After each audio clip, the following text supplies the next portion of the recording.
welcome to another episode of Inspired Voices. My name is Oliver Riera, and this, my dears, is Carl. Vick. Hello. My name's Carl Vick. How you doing, Oliver buddy? said. Yes.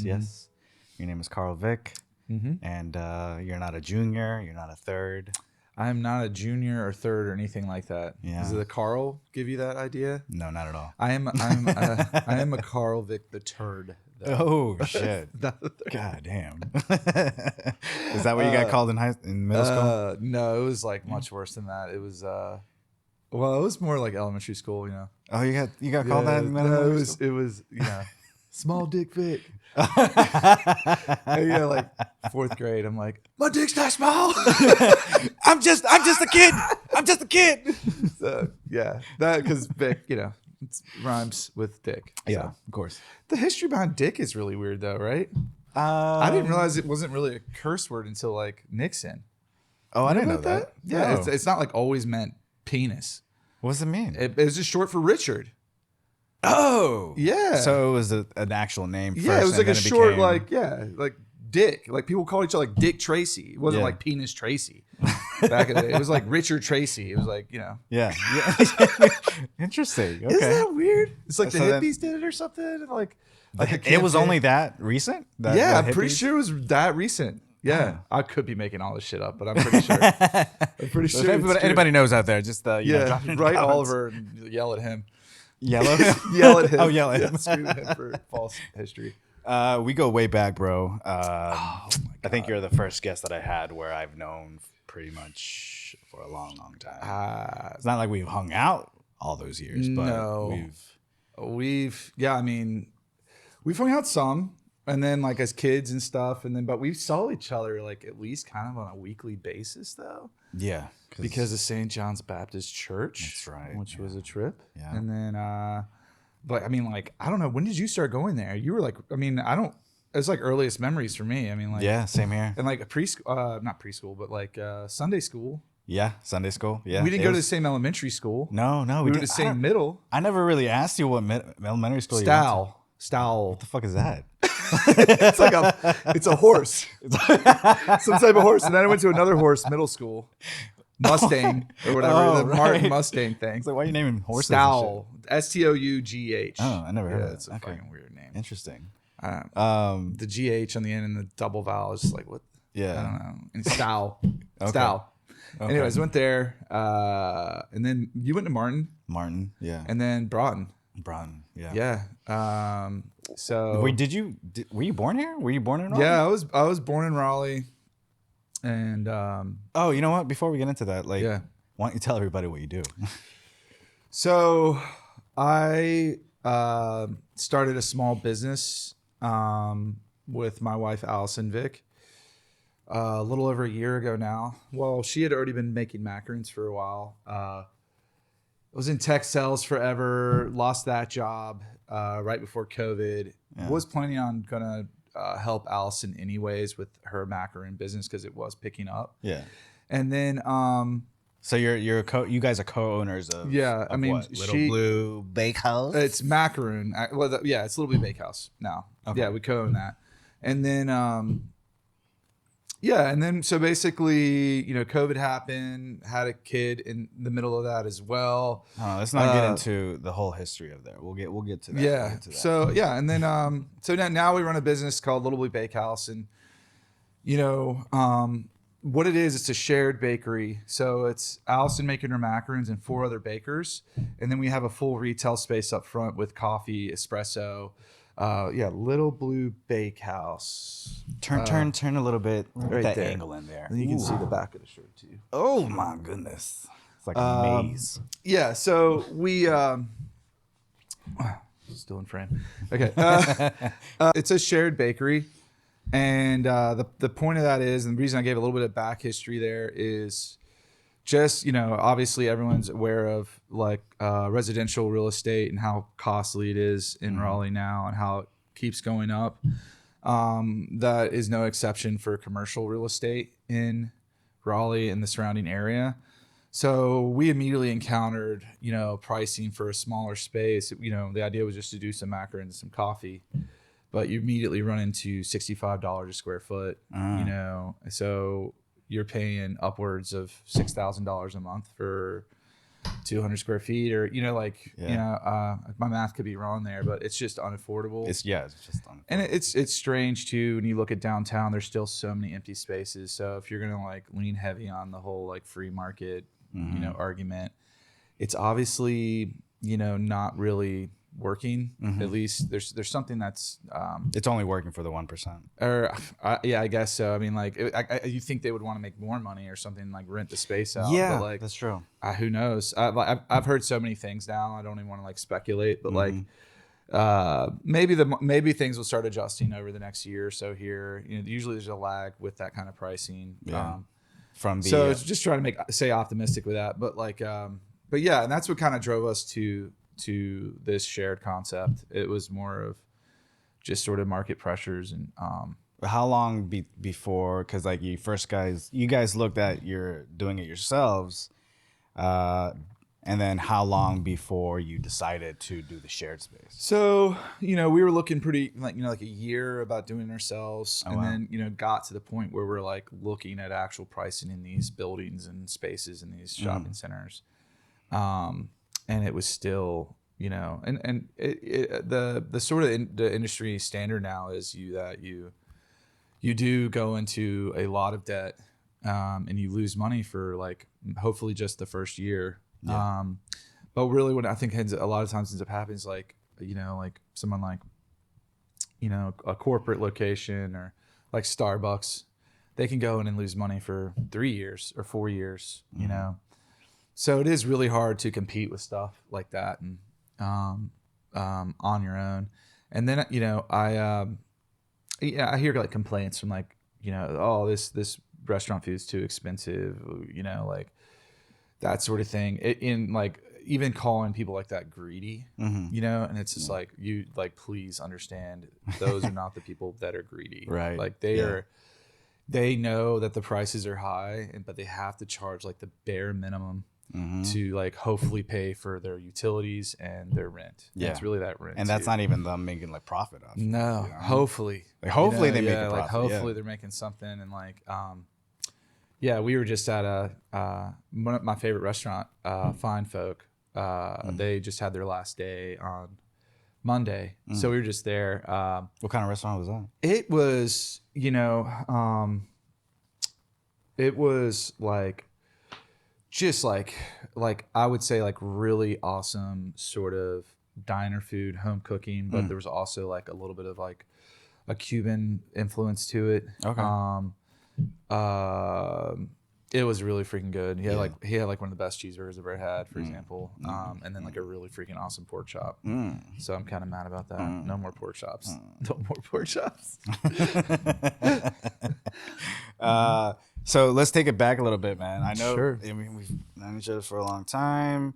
Going to your house was always fun. I gotta say, it was nice. I still remember the first thought I have is we were watching The Shining. The Shining, when we were kids. Really? Yeah, I don't remember that at all. And, but okay. I mean, I love that movie. And I ran out of the room when like the whatever dead body, burnt body, whatever popped up, or just dead corpse or something like that. I don't know. I'm trying. Oh, like that movie's even creepier because Stanley Kubrick is definitely, you know, screwing with people's heads. You know, and like it's like a disturbing movie. It's not really it's scary, but it's like you finish watching, you're like, why do I feel like this? You have no idea what you're feeling is. Yeah. But I know it's like the old lady in the bathtub, maybe. Probably. And she's like, her skin's kind of falling off. That's terrifying, dude. Yeah, I that's burned in my head. Yeah, why did my parents let us watch that? I don't think they did. We were just upstairs by ourselves and stuff like that. That was fun. Yeah. It was fun. A lot of fun. And then I remember one kid that you guys were having a party or something like that. I had braces on at the time, and I was just like, "Hey, little fella." And he punched me in the face. Who was the kid? I don't know who it was. Oh, man. It might have been your relative or something. Could have been. Was it my birthday? Kid. Maybe. I don't know. It was a Spanish kid, though. He was like, oh, it probably was. Yeah. It probably was some family visiting. So I'm on my mom's side, and my mom is from Chile. Yeah. And So you're a half breed. I'm Muggle. What do they call them? I thought I'd just call them half breeds. I'm trying to, like I'm a half breed mutt. Oh, okay. Or whatever it is, mutt. Yeah, I guess Nice. we're all mutts though. Come on. Yeah. Oh yeah. So I grew up going there once a year. When I got, there was a time it was like twice a year if we were lucky. I lived there two stints right out of high school. Was that like a cult? Was it? I mean, you've been going there since you were a kid, right? Yeah. So like, when you moved there, it was pretty much. It wasn't a culture shock for you, right? For me, honestly, every time I bring a book, like something to read that has English words, my brain is just like, it just wants immediate meaning of word, and like, I don't know what it is, but like, I try to figure it out. But like, I do tell people, like, always bring a book if you're going to a foreign place. Why is that? I think, it's like all the little things we don't think about that's like on autopilot for like normal sort of interactions at a dinner table, or just like the sort of like, they're very passionate compared to us. Sure. And they're also very direct. So like for an American, which is always trying to just constantly skirt around everything, or like not actually address the elephant in the room ever. So like, what? Just kidding, but they are very direct, and like, they will, if you have like a giant zit on your face or something, like, damn, you need to pop that thing. Yeah. Let me get that real quick. Oh God, like, whoa, you need some more sleep, bro. Yeah. So I think that's a little off-putting. But to them, it's not like insulting. It's just like, and then they also, I think this is almost kind of healthier, like, they're very passionate. So like, they'll get in like this blowout argument, a couple, like in the middle of like, having fun somewhere. And like, you're like, damn, like as an American, you're like, oh my God, like this is, and everyone's just like, like smirking, like whatever. And like, and then like, 5 minutes pass by and it's like, oh, I love you so much. Like nothing ever happened. Right. But they get the emotions out, That's where soap operas come from. Yeah, telenovelas. Those are great. I actually read a book a while back. It's technically a telenovela, apparently. I didn't. Pillars of Earth by Ken Follett. Yeah. And it's a historical biography, but it's technically a telenovela, apparently. Oh. It was awesome, though. And it was like very dramatic. And but anyways, so I think they're, I think in a way that's like healthier, instead of just like, again, acting like, you have this emotion, you should recognize it and express it. It doesn't mean like you should trust the other person enough, I think sometimes. And I think Americans could benefit from that, and American culture could benefit from that a little bit. Yeah. A little bit of humbleness. Yeah. Right? Just like, it's, you can be who you are and just like feel things, and around people in public even. Yeah. I mean, like even public displays of affection, that's like, that's how they do it there. You know what I mean? Like, here, like, pretty much everywhere, I feel like. Oh, it's the major. Yeah, like here, he's just like, ugh, Keep it in the house. And I didn't mean to go off on a tangent there, but like, culture shock. It's just, it takes a second to adjust to. It does. I mean, anywhere. I mean, even when I go to like, I don't know, New York or something, I've learned in like New York just to like stay out of people's way. Yeah. And then if you're walking to the counter, you better know exactly what you want at that moment. And just be always aware. Yeah. And then I have a great time and everyone's nice to me. Right. So like maybe that's what it is. I tend to mimic accents. Yes. So I like do that too. When I go to New York, I'm like, get the fuck out of here. Yeah, fuck you, buddy. Fucking walk hey, you fucking buddy. So you're saying bring a book to read. Yes, because it'll help you adjust. Your brain has that English. Yeah. And you hear those words in your head. Yeah. Because that's what your brain's used to. Right. And even, I mean, my Spanish isn't like absolutely perfect, but I can definitely hold a conversation and talk and everything. But your brain is very much used to, using English or whatever or even your native sort of behaviors and cultural, and at first it's fine, but like after a week or two, constantly having to like, it's like kind of like walking on eggshells. You start noticing. Yeah. I mean, even little things like I eat a lot, so like, and the way they eat there is bread with maybe a little bit of egg in the morning, ham, cheese, jelly. Right. It's really awesome bread. Big ass lunch. Two, and then you're like knocked out, and then maybe you're drinking some wine. I don't know, and then you have like a tea time, onces, and you do the same thing you ate for breakfast. Yeah. So like, I mean, even that sort of thing throws your whole rhythm off. You know what I mean? Like, so I mean, I know what it is. I'm used to it, but still, like, When I went to the Amazon, I was an adjustment right there because Diego, if you're watching this, fuck you. Fuck you, Diego. What he didn't tell me is I'm coming from America, right? Yeah. I have no Latino friends. I'm not speaking Spanish on a regular basis. Yeah. And so I go to Peru. First night I'm there, I'm staying with his uncle. Second night, I go to the Amazon. And I get there with the family and my friend Diego. And what he didn't tell me is that his extended family is going to be there for a whole week. And there's going to be 11 more people in the house. And so there's no privacy. There's going to be all these people around. And I'm like, oh my God. Yeah. I'm not prepared for this. Family living, dude. Yeah, You know what I mean? That's a whole other thing, you know? Like my cousins you were talking about that hit you. I don't know why I hit you. Sorry about that. But like, Fuck that little kid. If you use the word second cousin, they're like, what the fuck did you call me? Like, what did you call me? I'm your family. Like it's like that, and that's also kind of a good thing, like I think, and I think we're headed that way, whether we want it or not, like kids staying longer at home, that's very much more like the rest of the world.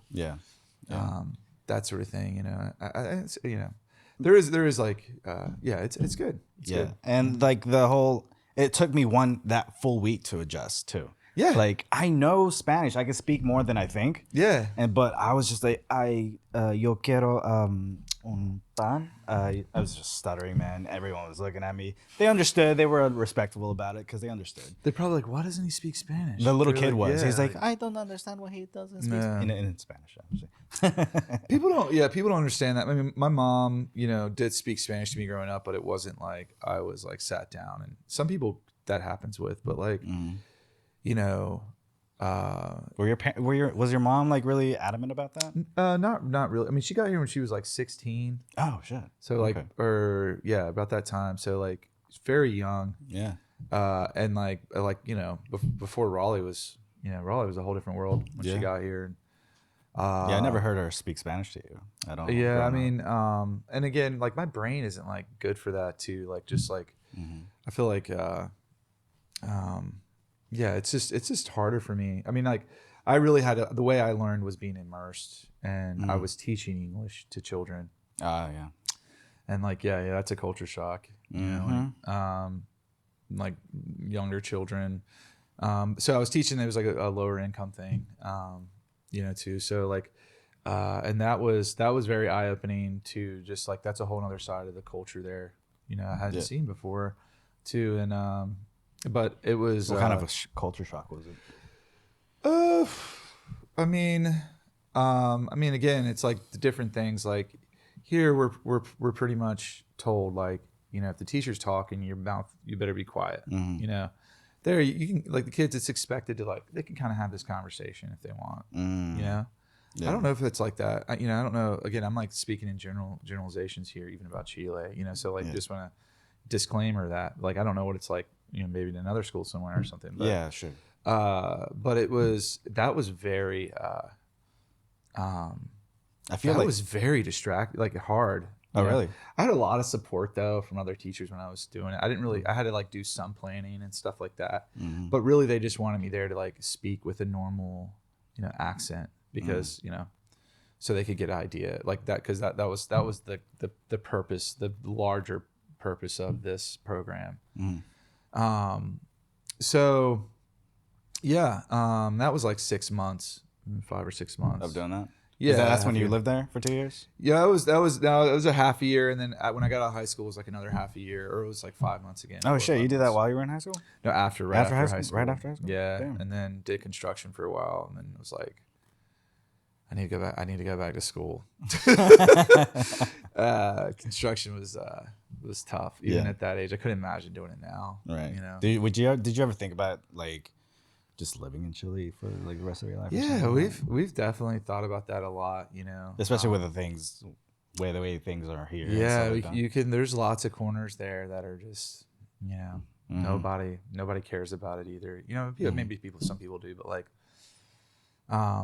so I have, you know, family in the South too, and then like in Santiago, pretty much, and the South is just like beautiful. South Chile. Yeah, dude, it's northern Patagonia area, and it's just untouched. You know, like it is. I mean, maybe I'm thinking like the Amazon. Maybe saw kind of some of that. It's like there's like a road, but that's it. You know, like and then some like farms you run into, and then there's just nothing. Yeah. And these like you know, like they almost look like they're like a cartoon mountain, like just this triangle mountain, and like the Andes are something else too. Like been to the Rockies, they're rocky, you know, they're big and rocky, but the Andes are just like this wall, you know, like you just like more massive than the Rockies. They're just huge. Really? Yeah. Like, I mean, it's just a whole, I mean, don't want to, I love the mountains in North Carolina, but they're just like these little, they're hills, baby hills, yeah. you know, and you get there and like, I mean, you can be very far away and you're still like, you know, it's just because it's like ocean, a little bit of land, boom, you know, like just like, yeah, it's really snow, like these, you know, glaciers on there all year round, snow all year round, you know, like that's how high up they are, you know. Yeah. I guess the closest thing would be like the Himalayas sort of thing. Right. Closest comparison. So it's like, it's very rugged and, you know, and just really pretty and beautiful. And yeah, you gonna think about like buying a house down there? you know, just like family vacations or something. well, you know, I have my aunt Jimena. She actually got stuck here during COVID. And she really helped. She was so helpful with our daughter, you know, when she was right after she was born. But yeah, she has this really beautiful cabin that's like nestled right up against some mountains and the ocean down there. Nice. In the Pacific. And it's a really beautiful house with like lots of room, and she has a good nice chunk of land on there too. And that's who I lived with when I was down there. It's like in the middle of a bunch of these farms. Nice. Let's see, it's a funny story. Okay, side tangent. Okay, funny story. go for it. I tell this story all the time, so sorry if someone's listening to this. And It's okay. but There's an audience she for had somebody. she had this rooster, and it was the ugliest rooster. It didn't have like the cool feathers or anything. It was just like this like wrinkly red head. It was It's like a 5-year-old drew it. yeah, or like a drunk 5-year-old. Right. Yeah, like and it wouldn't go cock-a-doodle-doo in the morning, right? It would go right beside my window, and it would go, Carl! Carl! There was 3 separate occasions I woke up and thought someone was yelling at me in the room when I was sleeping. You thought I was saying Carl? Yeah, screaming my name. I tried to kill that thing like 3 times too, like because it was like 5:30 in the morning, dude. I got screamed awake. Yeah. Anyways, that's just a funny side story. But That's funny. Wait, how'd you try to kill it though? just a soccer ball. Yeah, just throwing shit at it. Throwing shit at it. Hope It just made it matter though, I think. He's like, fuck this Carl guy. It's got the same name as my calling. Yeah. So you've explored. Have you explored any other countries in South America? Ecuador. Yeah. Yeah, family there as well. Oh, nice. I'm trying to stay up with the news there now. They were doing really well, but like they had, I think, a really tough time with COVID. Like one of the toughest places in the world that got had trouble with COVID. Oh, shit, so like I think they're trying to recoup from that. I don't know how well it doesn't seem.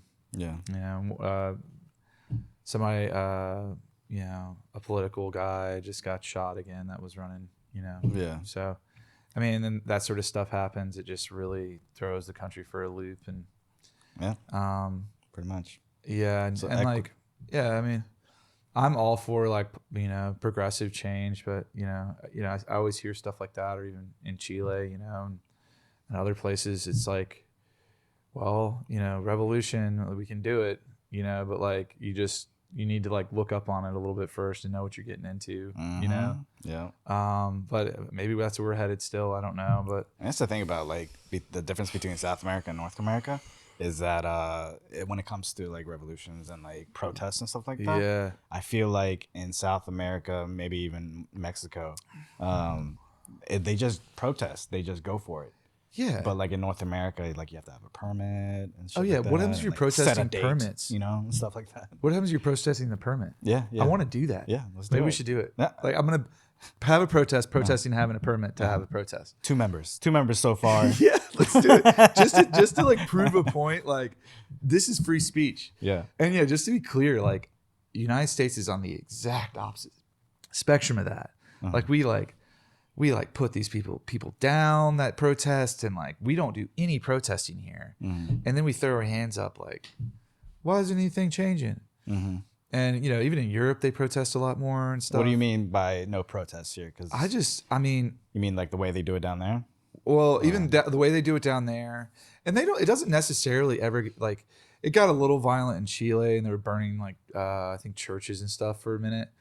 But like but even in like Europe, it doesn't necessarily turn violent. I think France got a little crazy a little while back with the yellow hat stuff. Yeah, guys. But like, I mean, yeah. Again, looking at history, that's when all of a sudden, oh yeah, we can make that change, no problem. Like when enough people get mad. Right. And that doesn't mean, again, like I don't think that means like burning down your government building or like destroying the whole system. But like I think there is this weird backlash here to people like protesting things that are kind of obvious to me. Maybe it's just my limited perspective. I don't know.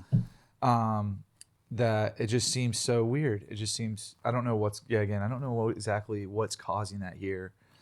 Maybe we're just so comfortable, or that's what we're always going for. And like people want someone to say on the news for them.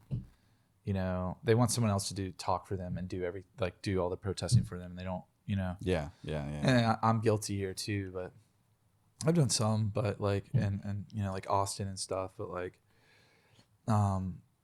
lately it's like, it's also too, like, I don't want to like point a finger at anyone, because like everyone's working so much. It seems like everyone's so tired, or and then throw kids in the mix. It's like, it's like they don't have time for anything. No. So, but I do believe like voting is, I still believe in voting, and like, please go out and vote. Yeah. I still think everyone go vote. I think we have did I miss that one? Is there election? Is it today? You're not supposed to say that. Is it today? Is it today? There's like a weird one today or something. See, like I'm already out of the loop. I don't know. So it's shame on us. Yeah. Still vote. Vote. Either go vote, or we need to like just burn it all down. Right? Yeah. Well, there's not.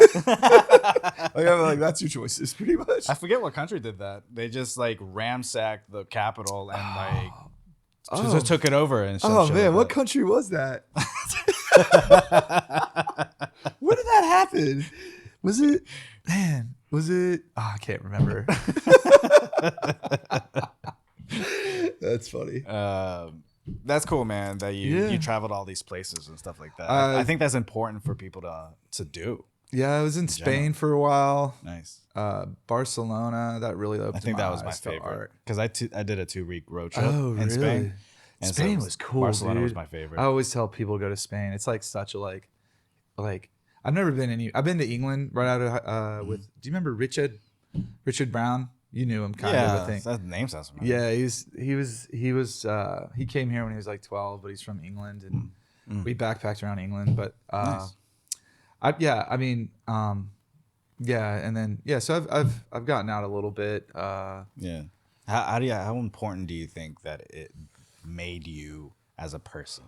Well, I mean, especially having a parent from another country, but like they're like in Costa Rica and stuff. It like there's not stuff. The older I get, the more I'm realizing like, Yeah, there's like books or like stuff you can read on a topic or whatever about Spain, for example.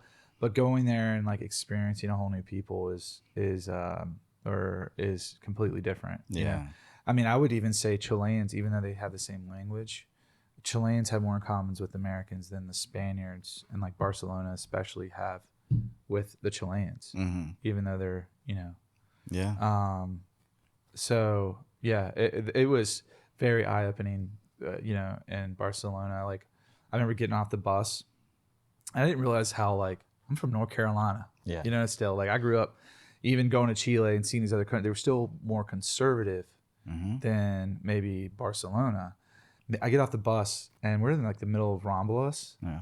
I don't know if you remember that street. It's like their... I can't remember. It's like their crazy It's like one of the party main street. streets. Yeah, right? it's like their crazy party street. And I actually I was living on Ramblas, but just completely naked dude, towel over his shoulder, flip flops, comes walking by, and everyone, I'm like, oh my god, they're burning out of my face. So no, but yeah, I was like, oh my god. Yeah. And like all the like other people with me were like, oh, all the like, you know, the kids like, and everyone was looking at you instead of them. I was like, and then but everyone else there was just like, you know, eating their lunch, whatever, having their coffee. Yeah, I know the body and the sexual like porn and shit like that is very open in Europe. Yeah, especially on Ramblas. Yeah, I mean, yeah, it's a little crazy. And then and then I got offered cocaine. Oh, nice. Yeah, immediately. You know what happened? That was my first experience. Yeah, but then I saw like all these buildings and like Gaudí, the Sagrada Familia, Parque Gua, you know, like all these museums, Mount Juiy or whatever, I can't remember the name of it. It was the Miro Museum and like all the Dali stuff, like Picasso, like, and it just showed, and then like all the ancient Roman ruins that they were still like using for part of buildings and stuff, you know. And I was just like, yeah, it really opened my eyes. Yeah, home of the colonizers. Yeah, I mean, like, yeah. Weird. Did you just think about that? Yeah, I was like, what? And then, I mean, Spain has had a lot of colonizers, right? Yeah, dude. They had the Moors come in for 800 years, longer than Romans. The Iberian Peninsula.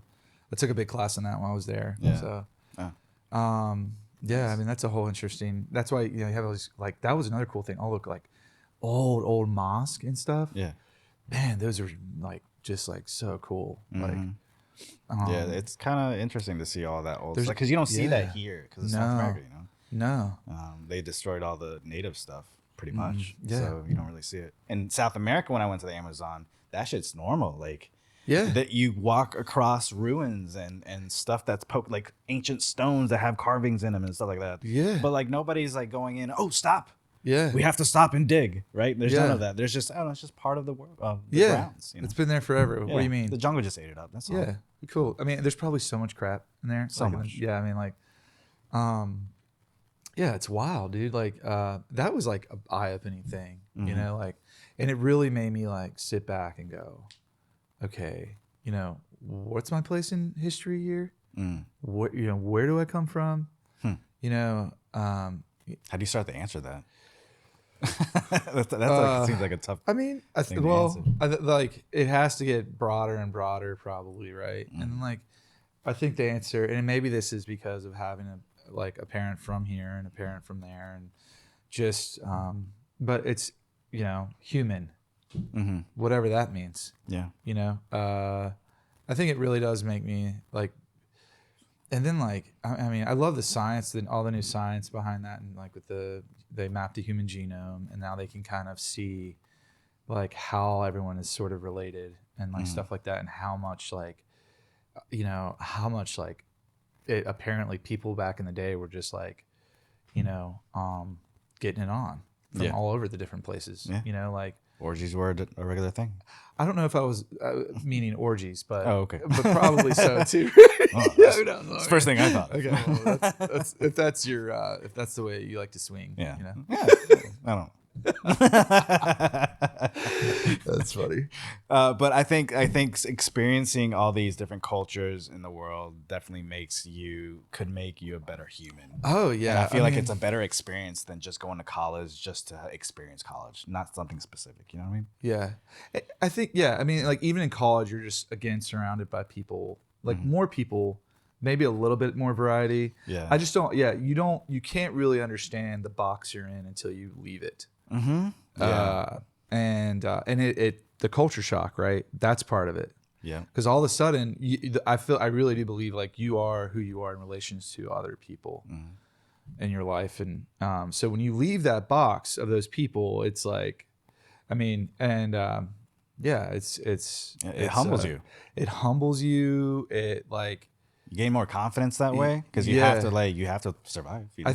Yeah, and I think the humbling thing, like too, you see people more for, I think we go around assuming that everyone is just like me until you at least leave that box or thinking just like me. Yeah. And then when you come back, you kind of see people and you're like, oh, maybe they have a different idea about life in the world. And then, yeah, I think for me that eventually leads to like, oh, we really need to make sure that, we are creating a free place and free society for people to like be whoever they are. Yeah. As long as they're not hurting anyone, or keeping other people from being free, being who they are. So it starts to come in little ways too, like when you're starting a business. Yeah. You start to think about those little things about diversity. Yeah. And all that stuff.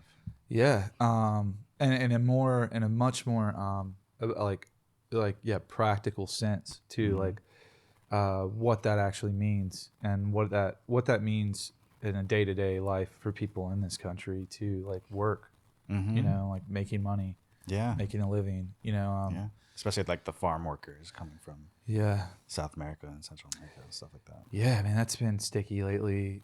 Some of the reports coming out of like, I mean, I don't want to get too dark. You know what I mean? Like, hey, that shit happens, man. Yeah, like, child labor, the abuse, the tortures. Awful, it's like I just saw a video the other day of like someone died on the farm, but they told them that they had to keep working around the body. Yeah, like that shit. Yeah, it's awful. It's like their family. And like the best solution I've heard for that is like have like a C-class citizenship or something. I don't know. Like, but we need to like. Obviously, the industry collapses if you don't have those people come in. You know what I mean? So they're very important, to if you want strawberries or whatever else, so like there just needs to be some oversight with, I don't know what that would look like, but I mean, we haven't been able to reform immigration on a federal level in like since it's been like 30 years now. When was the last time? I don't even know. What happened? I did an internship with Ann Robertson Immigration. When was that? Man, that's going on 15 years ago, I think. And yeah, dude, it was an immigration law firm, and like I was just like, damn, this is nuts. Like the laws around it and stuff are just like, there's a lot of red tape. Oh yeah, I mean it's just crazy, dude. There's no one there, there's no like immigration department really. There's no one working there. So you I mean like it's not funded, you know what I mean? So like you have to pay, we did a lot of expediting, which was like if you're a valued person, which is like terrible to say, but if you're like a tech researcher or you are a doctor or like, you can create this like argument and send it to the government, and then they can give you your citizenship that way. But it costs lots and lots of money. Yeah, I bet. And then and then a there's long like time too, probably. Yeah, and there's like the stats around like most illegal immigrants, right, are come here via legal means, like through a plane. They come through like this whole idea with the border is crazy. Like there's all these people, all these illegal immigrants are coming from this border. No, they come here through legal means to even work. Like work visas and stuff, and they just stay because there's no in my opinion, there's no pathway for them to come here legally. Because there's no one there. Again, like I don't think it's not properly funded. The laws are completely out of whack, and it hasn't been reformed. There's been some like what was it called, DARCA, like stuff like that. There's like these DACA. like DACA, a dream. I can't remember the Yeah, I get so it's a bad with dream act. acronyms. Yeah, I figured that. like yeah, and like there's been some attempts, but it's just like Yeah. so yeah. I think that DACA is I hope it's DACA. Just yell at Apologies him. if it's wrong. But that program I know is helping a couple of my friends. Oh, you know, really? Stuff like that. So that's It's great. If they didn't have that, they'd. Yeah, Yeah, just take- trying to stay positive. You Yeah. know, like there's something, but Mm-hmm. yeah, but and I don't know, and like being like parents, like you were born here. Mm-hmm. First Yeah, generation. yeah. I guess I'm half a generation first. I don't know. I have no idea. I don't know. I don't know how it works for half breeds. Yeah, I don't fucking know. I'm 0.5 generation. Yeah. Or 50, bro? Half of Half. half of the generation. So I mean, like that's confusing. So It's confusing for me, especially because both my parents grew up in Venezuela. They came here. They're trying to be American while I'm trying to be American, and it's two completely different generations. My dad was born in 1946. He's one of the first baby boomers, that came out. And so, and then when I was little, he would say, "Don't talk Spanish. You need to learn English because we're in America." Yeah. And then that's how I lost my Spanish, because Spanish was my first language. he wanted you to assimilate. Yeah. And then so that's how I lost my language. But now, like as an adult, I'm like, I'm a no sabo kid, as they say. Like, don't speak Spanish that well. I still get so nervous sometimes too when I'm actually speaking Spanish. Yeah. Like to a Spanish speaker, I don't know what they're gonna think. I don't know how they're viewing me either. I don't know. So I always like let the other person lead. But we have been speaking a lot of Spanish lately at the bake shop. Just people coming in. Nice. We did a Univision interview. Yeah, how was that? Good. I mean, I hope I sounded okay. I mean, Allison is super fluent. She just studied it. Yeah, and then like. Isn't it crazy how like these white Americans just speak more Spanish than? Well, Allison also, to be fair, is sort of a half breed. Oh, is she? Yeah, so her dad is Lumbee, Native American. Oh, gotcha. So I mean, just throwing that out there. Sure. But like, again, yeah, it's people, all these ideas. I think with identity and stuff, it is a big, like you brought it up earlier. It's like a big question.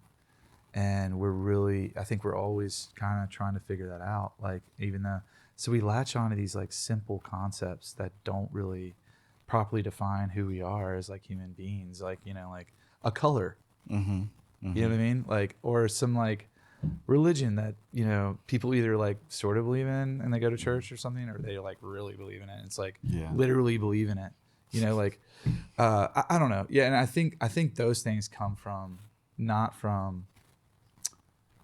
I think they come from they give people a sense of who they are, Yeah, they like, start. Yeah, because we wonder like, why are we here? That's the question that we all ask, right? And like, I think all of that. Even and I can't imagine like coming from a place like that, and then like giving up that identity too in a way and trying to fit in. It's got to be hard. Talk about culture shock. Yeah, you know what I mean? Yeah. Like. For real, especially when they don't know the language that well. Yeah, and you're like,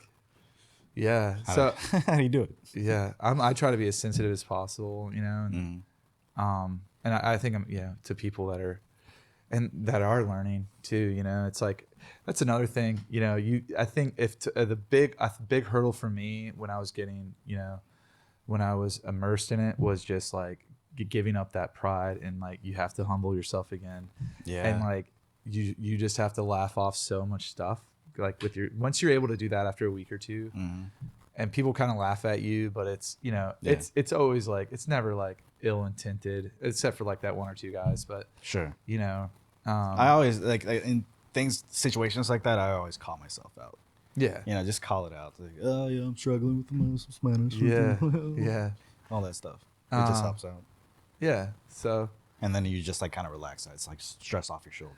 Yeah, and then you have to have a sense of humor. So I think about it, and it is funny. Yeah. And then just people here like you're gonna screw words up all the time. And And but again, it's funny, it's when learning another language in another country or whatever, you really can pick out people that are open-minded and stuff, or like pretty quickly, like and they just don't, I guess they don't understand that, again, in another country, that there's this whole other world out there or something, Right. And you see that here a lot with people trying to speak English. Mm-hmm. And these people, that's another thing I want to say, like, they come here and they are, well, from my perspective, what I've learned, 99.9% of the time, right, they are looking for a better life, and they a lot of times they find it here, and they seem to be so grateful for that. And I see people like that, more patriotic, like it's always people pointing the finger, you know what I mean, that are the thing that they're saying they're not, and they're not that thing, or they are, because they, it's their identity, that's who they are, and like these people are like doing more for the country, and and more, seem to be more patriotic, even like my mother, than most Americans that were born here. Yeah. And they make it work, man. Yeah, and like I don't think people really understand that either. Like, and again, just a complete lack of understanding of our history and everything else. I think that, like, it's like you don't see a lot of like Latin, like South American history, or even Mexican history in the history books of growing up. I mean, you see a little bit, but we've been here since before the colonizers were here. Yeah. And we've been in every single war that they've been in. Yeah. So why are we not? Why is the Latin community not in these books? I don't know. Like, it's Latin history is not, it's not taught in history. It's only blacks and whites and like some Asians. But the Latino community is not in the history books. Well, yeah, I mean, like, living in Texas, like, they've been there since, a long, long time. Yeah. Florida, so because Latinos are, like, if they're brown Latinos, they're indigenous. Yeah. They're not Latinos, they're indigenous. I mean, correct me if, like, even the word Mexico, it means mixed too, right? I mean, like, I think so. I think that's Mexico. I've heard a couple of different things. I mean, but it's like, again, we're getting dark here again, but like, my general understanding of what happened in South America is there was more of, this isn't exactly good either, but like the church came in, and instead of committing these, there was still genocides all over the place, right? But they decided to use the people and tried, I think there was this, it wasn't great for any of these people, but like they weren't this like mass murders. Like, I think we saw more of that in North America here too. And I think there was mass murders everywhere, bro. Well, I mean, like with the Trail of Tears and everything, we don't see as many native people here like you see in South America, is what I'm saying. Gotcha. Yeah, like, because of that. Right? Yeah, I think like, well, there was like 3 Trail of Tears, and then like, and I've become over the years now, with my father-in-law and stuff too, just being much more aware of what the Lumbees went through and stuff like that, those genocides and stuff. And they basically, one of the ways they were able to survive is, they were able to kind of flee into these swamps in that area, and they couldn't get them out. And right. And there's obviously parts in the Amazon. Like, I think the jungle really helped us in South America. Trying to get away and stuff like that. The Mapuche in Chile, they could run into the mountains. They couldn't get them out of the mountains. My dad was telling me that his grandma used to tell him stories of the family, and his great whatever grandfather or something, I don't know. Someone a long time ago, he got chopped up by the conquistadors or something like that, and they left his body there, and then she was telling him that, like, oh yeah, when they came in, we had to flee up into the mountains, and all we could eat was like corn and some other things that were able to grow and stuff like that. So these family stories, I'm like, oh shit, I've never heard that before, from my family lineage. It gets crazy really fast and like awful, again, what are we at, like 150 years here? I mean, it hasn't been that long since this stuff was happening. Too. No. And like, to put us into context, like, that's sort of it's a cautionary thing, I think, but also an optimistic thing. in a way. Like, how did this happen? You know, there's still a lot of problems, but that's what was going on even 200 years ago, 150, you know, like it's, I don't know though. Like it's just awful. I can't think about it too much. Yeah. You know, like, Yeah, or like I'm depressed. just like, yeah. And like I start to get mad Yeah, when if like, I think about it too much. And like, you know, like, okay, looking forward, you know, with Latino, you know, Hispanic culture and stuff here, I think, I think it is getting more established here and stuff, you know, like I'm optimistic that we will, you know, in the next, you know, coming up here in the next, like, I don't know, it'll still be like 20 or 30 years probably, but we'll see some good change, and it won't be enough, but you know, just again, trying to be like optimistic, Yeah. you know? That's all you can do. Yeah. So, and I do see that. I mean, like growing up, you know, it taught me to do like this two sides, like, you know, like I have a very broad with my dad's side of the family, and they have a lot of that family comes from like South Carolina, you know, and just even in growing up in Raleigh here and Broughton and stuff, it was, you know, I got sort of comments like, oh, you know, like you're saying half breed or whatever. You're like, oh, now I see you're not full white. I see it. Yeah, like that really? sort of comment. I mean, it wasn't. I mean, like I had to laugh that off. I'm like, what is that? You know, like, and then it was always like, and then I was like, yeah, my mom's from Chile, and it was like, oh, you mean Mexico? You know, like, yeah, and that was like the next comment. It like, again, like, you know, trying to stay, and this is the problem. It's ignorance at the end of the day. Yeah, you know, like, it is. Yeah, and a lot of people do not understand that there's this whole other continent below. Like I Central know. America. Yeah, that's part of America. Yeah, the like, continent. Yeah, like, and like it is like it's hilarious in a way, because Chile has its own thing going on. The first tortilla there was Taco Bell.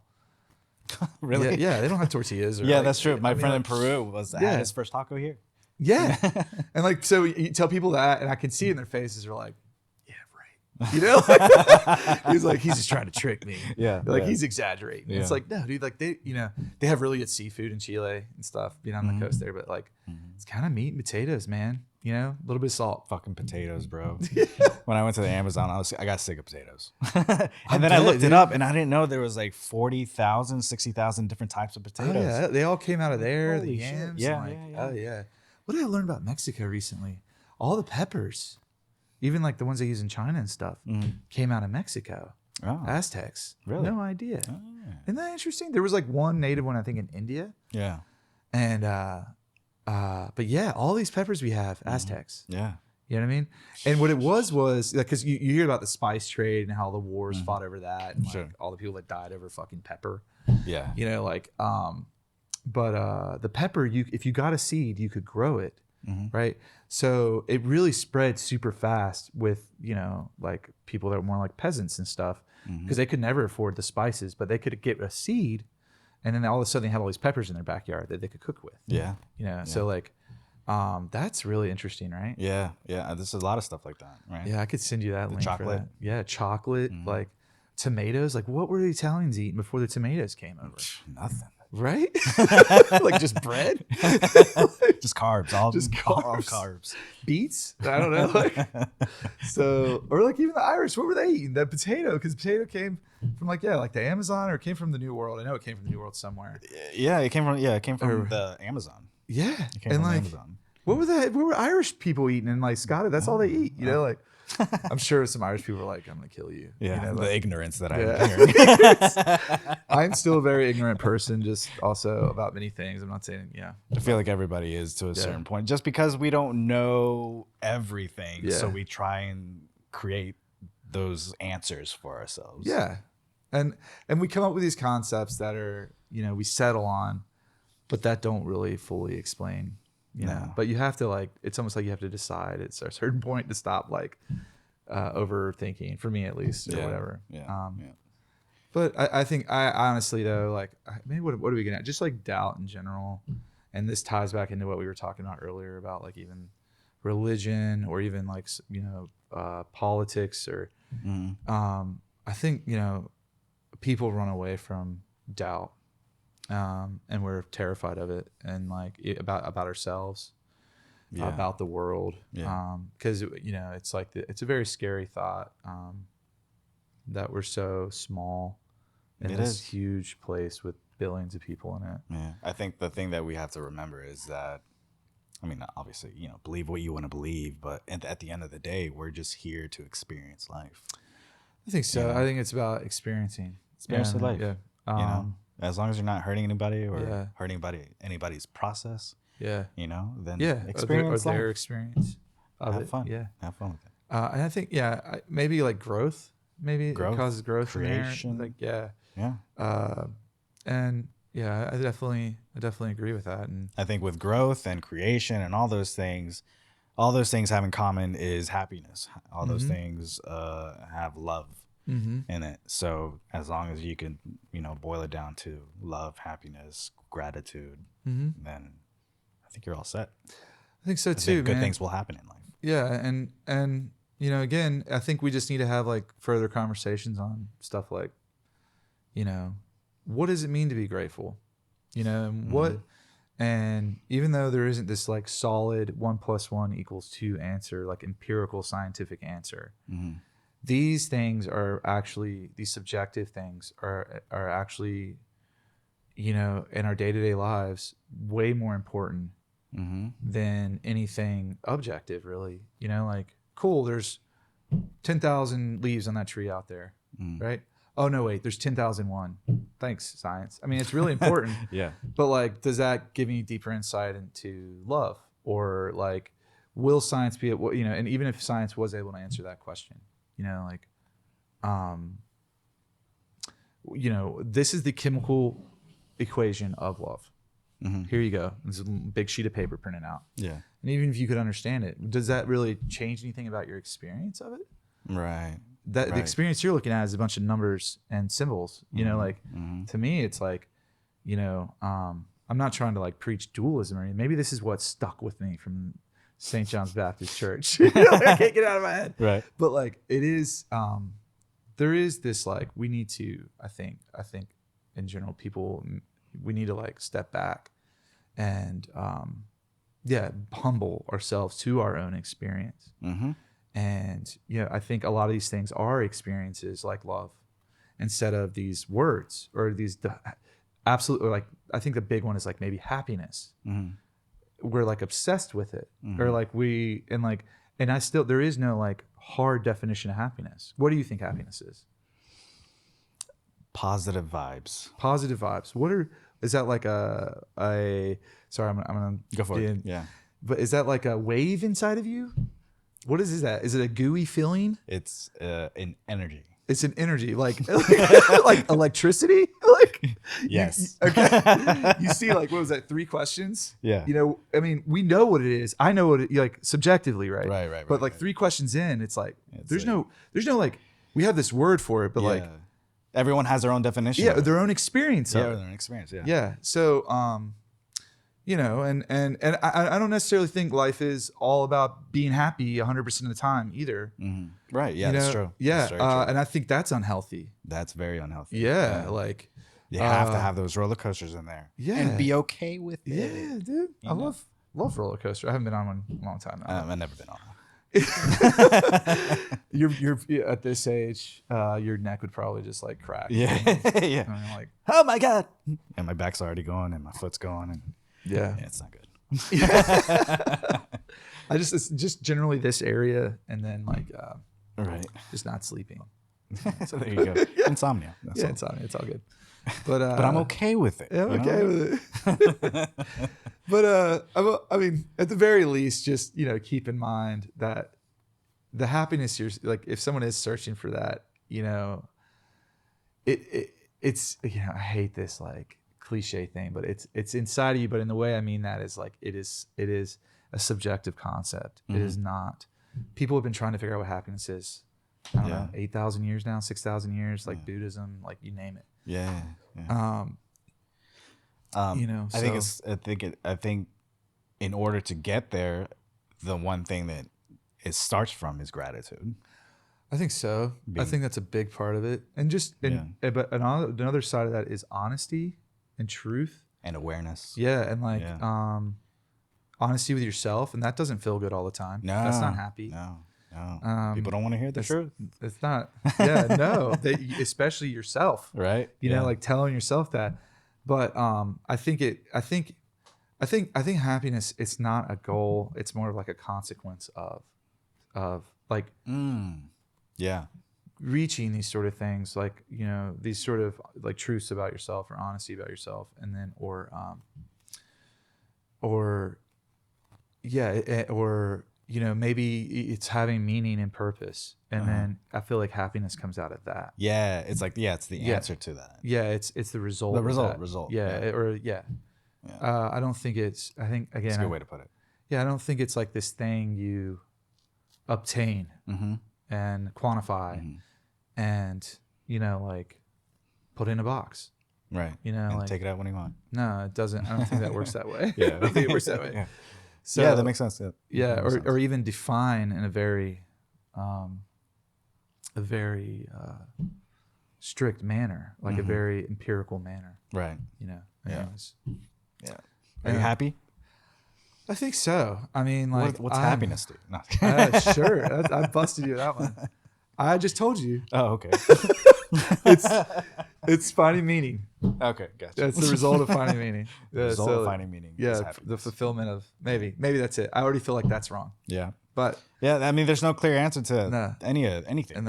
And like that purpose, and like you said, this is about struggle, right? Right. This podcast.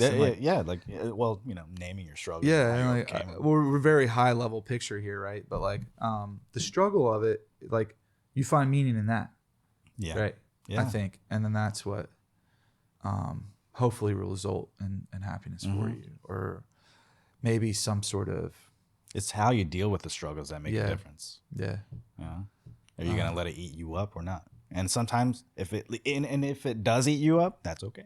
That's what you have to experience. Yeah, I think the double judgment like that we have with ourselves, like you're already like struggling, and then you judge yourself for the struggle that you're going through. Like, I shouldn't be feeling this way, you know, like, or like, you know, my life is easy, or like, you know, I don't know. I think you know what I'm talking about though. Like, or like, like I shouldn't be upset, or like, but yeah, I think what happens a lot of times, people, they judge themselves on top of that pain they're already going through. And they should, or and then it becomes a cycle. I must. I should. Yeah. It's Albert Ellis. He's hilarious, but he said people are always shooting all over themselves and masturbating everywhere. Yeah, that's a good way to put it. It's a form of CBT therapy. REBT, I think it's called. I hate acronyms. I fucking hate acronyms. But yeah, I mean that's the gist of it. He focuses on, you know, you don't, you know. Yeah, and it's this thing about being human, being self-aware, and being conscious. We have this sort of narrative going, you know what I mean, of who we are and what that means, and like, oh, I'm upset right now, and that's not who I am. I shouldn't be that. But like, where did this feeling even come from to begin with? Did you choose that feeling? Right. You ever like, you know, like, so, and I think for me, I get caught in those loops, like you're saying, and like. It's like they're negative feedback loops of your thoughts. And this is CBT too. And just like, you know, it's like, you just got to break those apart and like realize that those beliefs are causing that anxiety and, you know, paranoia and when that struggle. Yeah. When it gets like that, like, that's when you have to have the self-awareness enough to just completely stop that and simplify everything. Yeah. Right. Start with gratitude. Start with where you are now. Right. And just calm it down. Gratitude. I like to like think, this is kind of weird and morbid, but like, you know, back to sort of this existential thing. Am I dying right now? And then I'm like, slowly, but like in like right now, you know, like, and I'm like, well, okay, I'm not dying. Right. You know, okay, I can keep going. I can fix what this is. It just needs time. You know, like I think maybe, you know, and then, you know, now I'm delving into like this empirical science stuff, and I was just talking crap about it. But like, we've evolved in this way to react to things like a lion is chasing us or a bear. You know what I mean? I think we still have that reaction to stressors like this life or death Yeah, survival. Yeah, like our instincts. amygdala goes crazy, you know, like our fight or flight. Uh-huh. And they say there's fight or flight now, and then you have freeze. Freeze, yep. And then now they're saying with humans you have placate. Huh? Yeah, like you get placate. Placate? I think Flagate or placate? Stow. But a word. And basically you just laugh and smile at people, and then like like we did? Yeah, like we do. That's what we do. That's our defense mechanism. Yeah. Interesting. Yeah. Okay, I'll have to look into that. I think that's what I do all the time. I love that new science, the PTSD stuff coming out, that new science. It's like super. It's interesting, man. Yeah, I think that's a good pathway to go because it acknowledges people's experiences in life and history. It's not just this diagnosis where you know, you have a chemical imbalance. It's like something happened to you, and like let's address that too. Right. Let's get to the root of the problem. And like I think a lot of therapy does do that, but it's just still not. It's not like what PTSD is doing. And like there seems to be like a good, nice like chunk of science behind it. But anyways, away from that tangent. Interesting. But yeah, I think we react, and like well, there's science behind this too. Like your cortisol takes the blood away from your limbs, puts it into your like when you're relaxed, and puts it into your like factory, like your organs and everything. But like, you know, you got that email to answer at work or whatever else, that just that like it puts it in your arms and limbs, like you're gonna go for like you're gonna run away from a predator. Like our bodies are still set up that way, and our brains are too. Really, I mean, like so yeah, I think it's important to try to be self-aware of that. It's in our DNA. Yeah, and that's just me again coming back to explaining why I think, am I dying? You know, right now, and that usually kind of like pauses, makes me pause. Yeah. You know? When I still try. When I'm improving my life, the one thing that I always like to do or try to do is pay attention to the triggers, and that makes me fight or flight or whatever, right, freeze, whatever, and try and get to the root of the problems of those. And so I try to fix that as much as I can, because it tells you where you need to improve your life. That's kind of how I take it. Yeah. In quotes. You don't run away from it, right? I mean, you don't want to like rush headlong into something like that, but like maybe you do, but like you don't want to run away from what your emotions are telling you, and like that. Why am I triggered? And like don't judge it either. Don't that's a big one. Just observe it. Right. You know? Yeah, just observe it. Observe it, and like, where's this coming from? Right. And even if you don't have the exact answer, I think your brain and who you are, you know, you can kind of eventually develop a pathway away from that trigger, or like a neuro pathway, if we wanted to start talking all fancy and use fancy words, but like you can find a way, you know, you to can not be triggered. Even if you don't know the exact thing, you just become aware of it, and like so and like that's why people do like ayahuasca or shrooms. And I had my medicine healing trip when I did like DMT, shrooms, and Molly in 1 week kind of thing. And was that I've never done DMT, and I'm still a little afraid of DMT. That's okay. Like, it's been a while. It's like 5-10 minutes of it. I don't want to like shoot through a ceiling, you know? That's what I did. No, I astral projected to my ancestors in the Amazon. Yeah. In the village. I don't know if I've told you this. No, man, this is crazy. I was in the Amazon, and I was in the village. I was seeing huts and stuff like that in the common area where the big fireplace, and there was people walking around and kids like, whoa, they're excited because I was there and stuff like that. I had a family member recently. He traveled to like I guess it was a clinic resort thing in Mexico. And I don't think it was ayahuasca. It was the red bark stuff. What's that called? I think it's out. Damn, I know what you're talking about. I just don't know the name of it. Well, anyways, he was seeing dead people, right? And like, whereas like ancestors and everything, and like same sort of thing. It's so strange to me how everyone reports that. You know, like everyone reports similar experiences, like shooting through a ceiling. Yeah. Or like we're joking around about that, but like, everyone's reporting the similar thing. And like, I think the crazy with DMT is like the machine owls. Like, have you heard about the eyeball things? No. So that's what I'm scared. I've heard too many stories. Like I don't want to see machine elves. Well, I think the thing that drugs, like psychedelic drugs do, or medicine, as some people like to call, is they show you the truth of yourself, of what's going on. Right. So. I think, yeah, like we're talking about those pathways, right? And my understanding is, and again, this is, I would say, a soft science at best, what we're looking at here. But I like the explanation, like in a materialistic way. You have your neuron with all the different connectors. That compound goes and pops on another connector. Yeah. So you just like multiply those neurons. So all of a sudden, where you have that narrow pathway that went through your brain, all of a sudden it's going 10 different directions. Yeah. When you're tripping. At the same time. When I heard that, I was like, oh, yeah, that makes sense. And our body produces DMT naturally. Yeah, especially when you die. When you die, yeah. Isn't that weird? Yeah. What the hell is that? Right.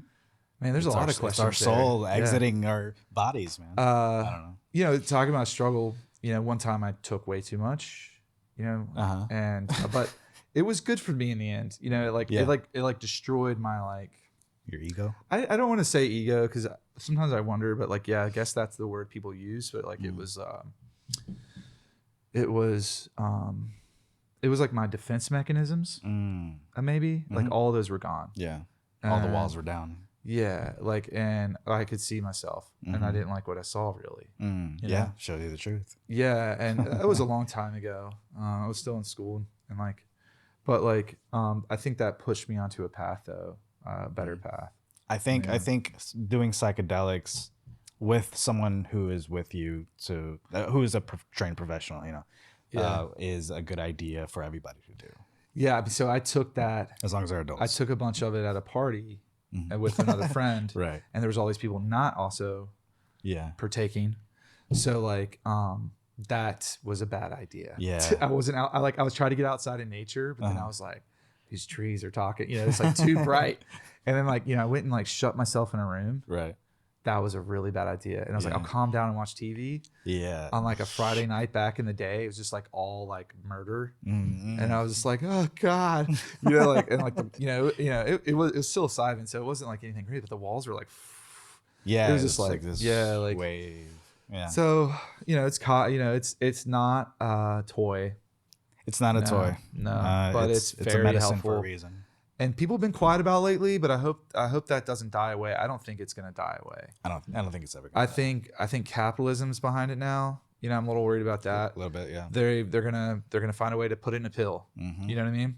I mean, they already have with shrooms. Yeah, so. I mean, but they're gonna find a way to make it illegal for you to still grow it and then put it in a pill, probably. You know what I mean? And I'm a little worried about that, but that's definitely gonna backfire for them. You know what I mean? I don't think you could fuck with Mother Nature like that. No, that's and if you've ever taken too many shrooms or psilocybin, you know that. Yeah, yeah, exactly. I'm sorry. No, maybe every politician should just do shrooms, a bunch of fucking shrooms, and then they could be in the office. Develop. I think the MK Ultra thing actually ended up being kind of true. Have you heard about that? I'm not going to get into that. I'm not a conspiratorialist, but it is one of those conspiracies that ended up being true. But anyways, I think they were trying to develop LSD into a gas form to throw on people as a peaceful, which was kind of cool, right? It was a peaceful way to knock people out and so protest. You protest. Interesting. It didn't work, obviously. But yeah, we just need to gas a bunch of politicians and see what happens.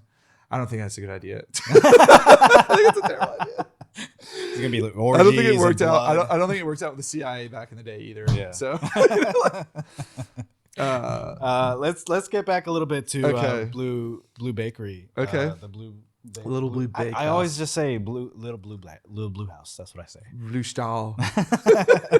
Little Blue Blake House. I love that store, man. Cool. Everything that I've had, I loved. Yeah. And that's why I keep coming back. It's good. Yeah. How did you pick because there's four other companies? Yeah. Within it. And so how did you pick that? So we knew two of them going in. Okay. Bitten and Bold Batch. And then so Boozy Bakes, she showed up through hearing about us through a friend of a friend.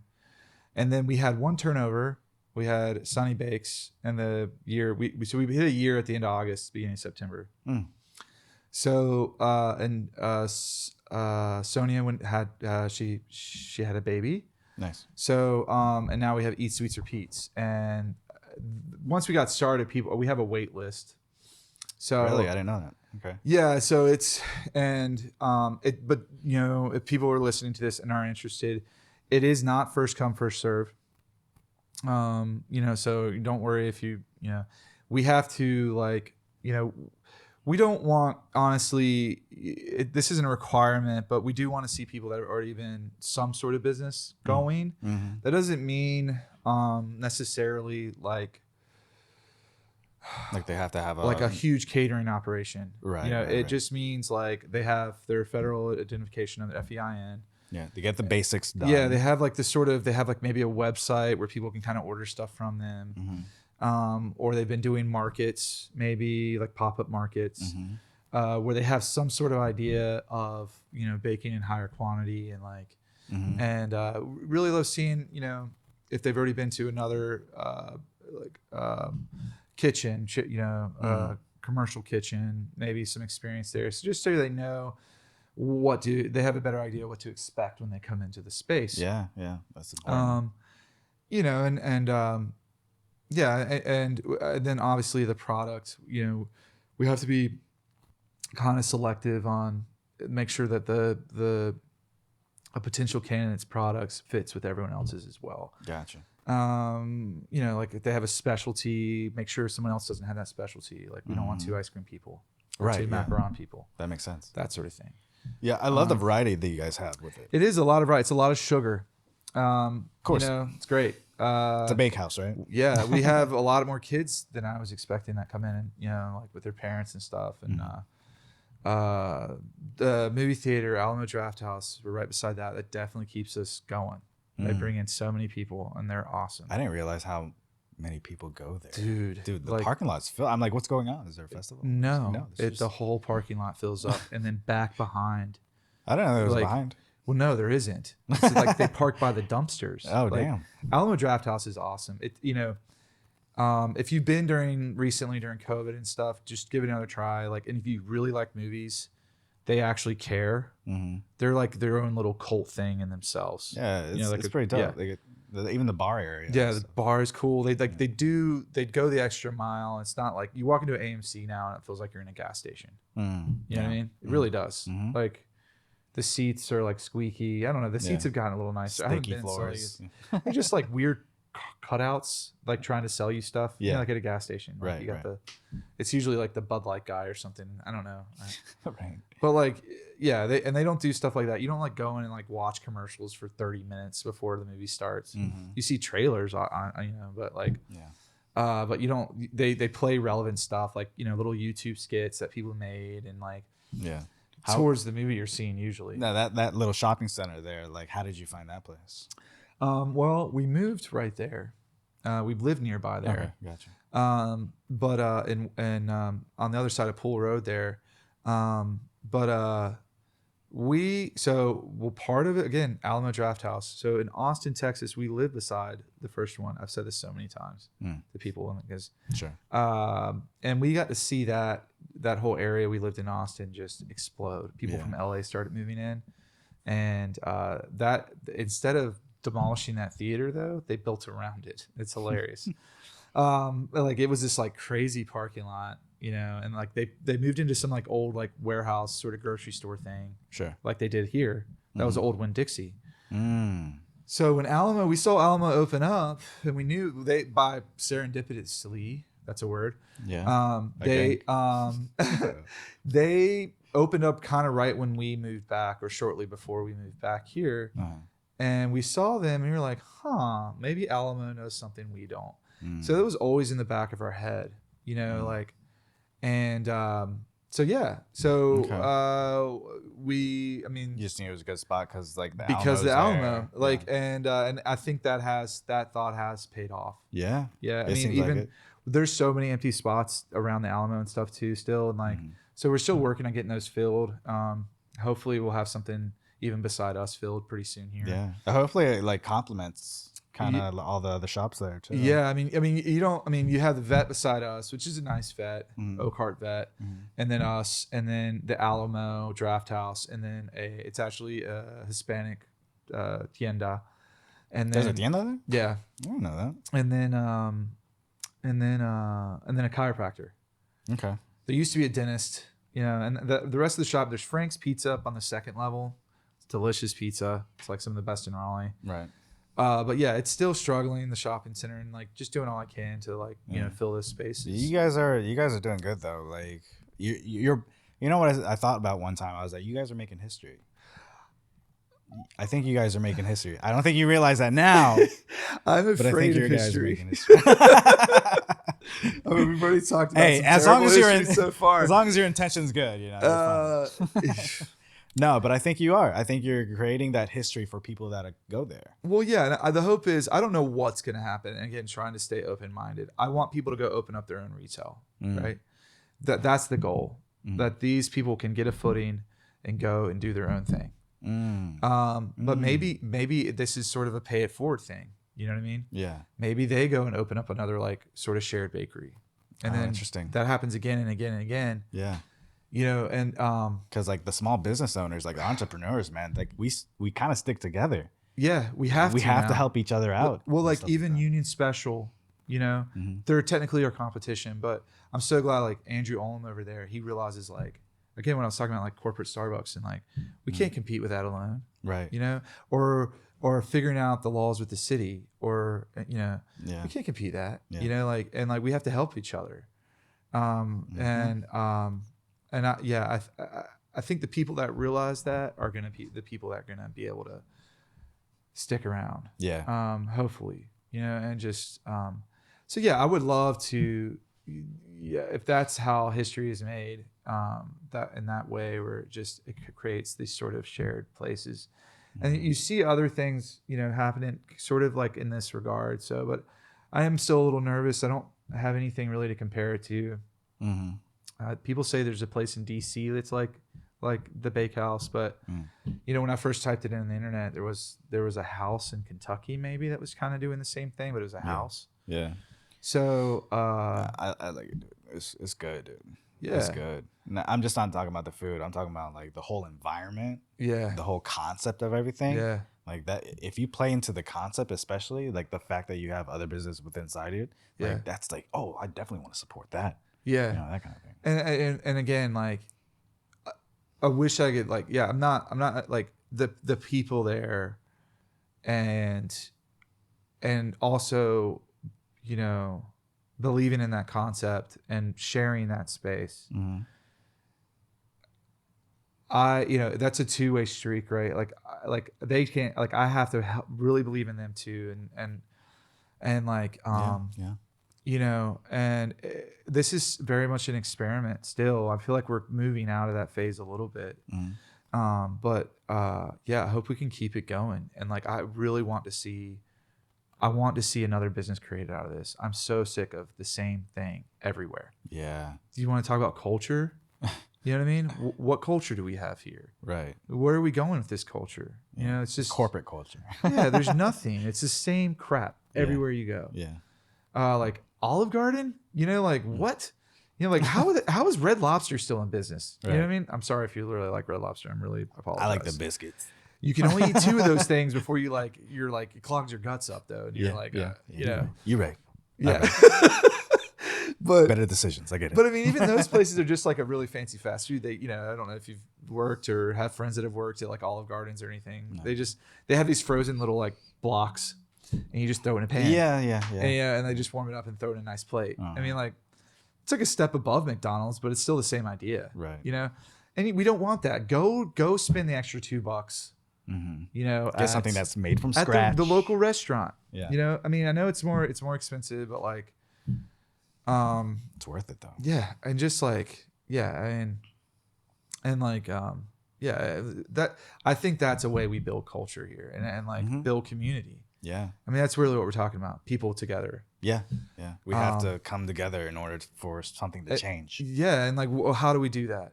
Right. You know, and maybe I'm talking 50 years here with the Bakehouse or something. Maybe I'm being way too idealistic. But it does. I'm just glad I'm like I'm doing something. Mm-hmm. Even it's not, I could be doing more. I always feel that way. Well, that's just because you're and an again, entrepreneur. I'm shooting. I'm masturbating. Stop it! Stop it! Stop! You shouldn't be shooting. But like, I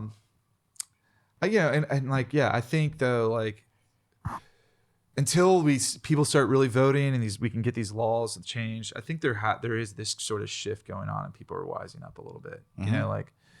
I think they're becoming more aware of what's really going on. Yeah, and like just like, okay,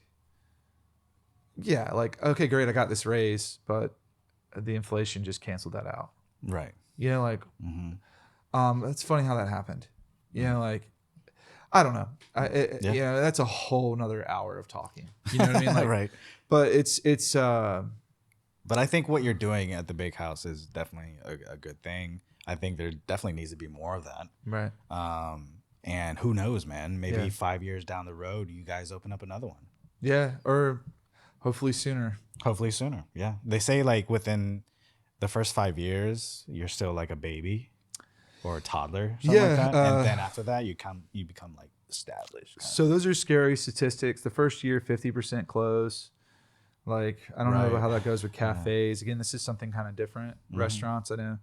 25% in the first two, another 25% in the first two. So what are we up to? Like, and then another 10% in the first 3 years. So 85% of businesses close in the first 3 years. It's very scary. But the fact that the quality of the food and the coffee and all that stuff is good is a big percentage of why you guys will stay open. Yeah. And the place we chose, I think, it is everything, we're behind, I'm saying the Alamo and everything, but like, it is like a community thing. Yeah. We want it to be a community thing. We want it to be a local thing. And like, I'm hoping that we can get stores in there that are more locally focused in that shopping center too. Yeah. For sure. So and maybe that's why I again happy. Maybe I finally feel, because it does feel like there's like, I have a purpose now or something like that, meaning. That's true. My kids definitely give that to me like big time. Sure. Yeah. But I am always tired and stressed and everything hurts in my body, but at the end of the day, it feels great. I'm happy. I've brainwashed myself. That's the key. Man, I appreciate you coming by, man. I feel like we could talk for maybe. What time is it? I don't know what time. It's an hour and a half, huh? Great. But I feel like we could talk for a few more hours at least. Yeah. But and you guys I'm shit down to for do. round I got two. shit to do, and we'll definitely have you round back, two for sure. Maybe bring in another guest. We'll have like Allison. I don't know. Allison come in? I'll get somebody else to show up for you. All right. I don't know. Like in place of you or with you? I don't know. I don't know what's going on here. What are you trying to do? You're changing my format? All right, man. Thanks. Oh, check out the you promote it for you. Little Blue Bakehouse, New Bern Avenue, 2116H New Bern Avenue, beside the Alamo Draft House In Raleigh, North Carolina. we have full espresso and coffee, and then 5 other smaller businesses total in there. I don't know why he's yelling, but it's very good food. Because it's the 1920s all of a sudden. You're clipping the microphone. Stop it! No! But check out the Little Blue Bakehouse. Yes, it's awesome. Very good food. You will not be disappointed. I guarantee you that. And if you are, you can come slap me in my face. I'll slap you in your face. Don't say that. You're not allowed to do that. No. Not again. As long as it's what you want. It's making you. If it makes me happy. Yeah, it makes you happy. Sometimes that's why I do martial arts. Sometimes you just got to get hit in the face. It wakes you up. Just be honest with yourself, bro. right? Yeah, exactly. I mean, oh shit, I'm not that great. Yeah. In life, I gotta step it up. Let someone beat you up. I think you're shooting on yourself. Oh shit. Okay. All right. Cool. That's it. Bye. Awesome. That was fun.